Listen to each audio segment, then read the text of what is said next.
Hello students, 11th Commerce Last Night Revision Questions என்னன்றத top 10 questions 5 marksல பார்க்க போகிறோம். நிறைய ஸ்டூடெண்ட்ஸ் வந்து எனக்கு மெசேஜ் பண்ணிகிட்டே இருக்கீங்க. நீங்கள் வந்து படிக்கிறதுல கான்சன்ட்ரேஷன் பண்ணுறீங்களோ இல்லையோ இந்த கொஷின்ஸ் வருமான்னு கொஷின்ஸ் கேட்டுக்கிட்டே இருக்கீங்க.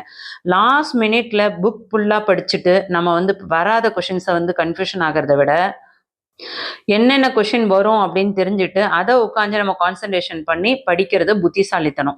ஏன்னா டெக்ஸ்ட் புக்கு ஃபுல்லாக வந்து உட்காந்து 24 ஹவர்ஸில் உட்காந்து படிக்க முடியாது. ஸோ அந்த லாஸ்ட் மினிட் ரிவிஷன் நம்ம பண்ணும்பொழுது இம்பார்ட்டன்ட் கொஷின்ஸும் ரிப்பீட்டட் பப்ளிக் எக்ஸாமுக்கு வரக்கூடிய கொஷின்ஸும் 2024 ஆஃப்லி எக்ஸாமுக்கு கேட்க இருக்கிற டாப் மோஸ்ட் எக்ஸ்பெக்டட் கொஷின்ஸும் படிக்கும் பொழுது கண்டிப்பாக நம்ம வந்து மேக்ஸிமம் அதில் இருக்க கொஷின்ஸை நம்ம அட்டன் பண்ண முடியும். சம்டைம்ஸ் வந்து கொஷின் பேப்பர் ரொம்ப ஈஸியாக இருந்தால் ஃபுல்லாகவே எல்லாமே அட்டன் பண்ணிடலாம். ஸோ கான்ஃபிடென்ட்டா முதல்ல எந்த சேனல்ல வீடியோ பார்த்தாலும் நம்பி படிக்க பாருங்க. எந்த ஒரு செயலுமே நம்பிக்கையோட செய்யும் பொழுதுதான் கண்டிப்பா வந்து நம்ம அது வந்து ஜெயிக்க முடியும். இல்ல உங்களுக்கு அது ரொம்ப பயமா இருக்கு அப்படின்னு ஃபீல் பண்ணீங்கன்னா முதல்ல நாங்க சொல்ற கொஷின்ஸை ஃபர்ஸ்ட் நல்லா படிங்க. அது போக அதுக்கப்புறம் உங்களுக்கு டைம் இருந்ததுன்னா மற்ற கொஷின்ஸை படிங்க. கண்டிப்பா உங்களால நல்ல மார்க்ஸ் ஸ்கோர் பண்ண முடியும். ஸோ நான் 70+ எடுப்பேனா, 80+ எடுப்பேனா, 90 எடுப்பேனா, சென்டம் எடுப்பேனா, இதே கொஷின்ஸ் தான் வந்து ஒவ்வொரு வீடியோ போடும் போதும் எனக்கு மெசேஜ் வந்துகிட்டே இருக்கு. ஸோ கண்டிப்பா வந்து இந்த மாதிரி ஒரு சந்தேகத்தோட படிச்சோம்னா கண்டிப்பா நம்மளால வந்து நல்ல மார்க்ஸ் ஸ்கோர் பண்ண முடியாது. ஸோ எந்த செயலுமே வந்து நம்பி செய்யணும். உண்மையா செய்யும் போது அதுக்கான பலன் கண்டிப்பா கிடைக்கும். ஸோ அதனால நம்பிக்கையாக படிங்க. இப்போ லாஸ்ட் மினிட்ல நம்ம வந்து என்னென்ன பிக் கொஷின்ஸ்லாம் வந்து 5 மார்க் கொஷின்ஸ்ல கேட்கறதுக்கு சான்சஸ் இருக்கு, 2024 ஆஃப்லி எக்ஸாம்ல வர்றதுக்கு சான்சஸ் இருக்கு அப்படின்றத பார்க்க போறோம். இதுல இருக்க கொஷின்ஸ் கூட மிஸ் பண்ணாம படிக்க பாருங்க.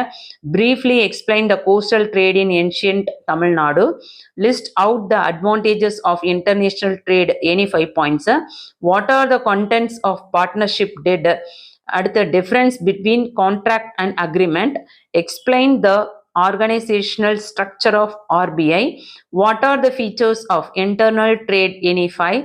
Explain the principle of insurance, any 5.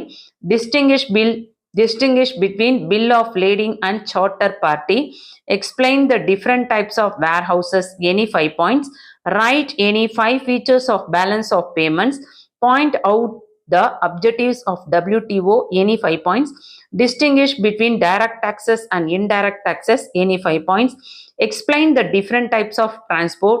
Distinguish between balance of trade and balance of payments.